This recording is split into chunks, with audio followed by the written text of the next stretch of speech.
Am cumpărat ciocolata Terry's în varianta Snowy Crunch, ciocolată cu lapte cu aromă de portocală și incluziuni de ciocolată. Terry's este acea ciocolată care are formă de portocală. Hai să-i facem și un unboxing.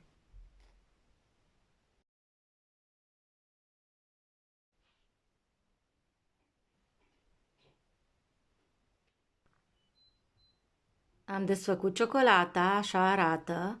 Se vede că are formă de portocală și este și împărțită în felii ca și feliile de portocală. Dacă doriți să cumpărați ciocolata aceasta sau alte ciocolate Terry's, le găsiți la Pepco. Trebuie să vă mărturisesc că am tot auzit de ciocolatele Terry's, dar nu am gustat până acum niciodată una dintre ele. Aceasta este varianta Snowy Crunch.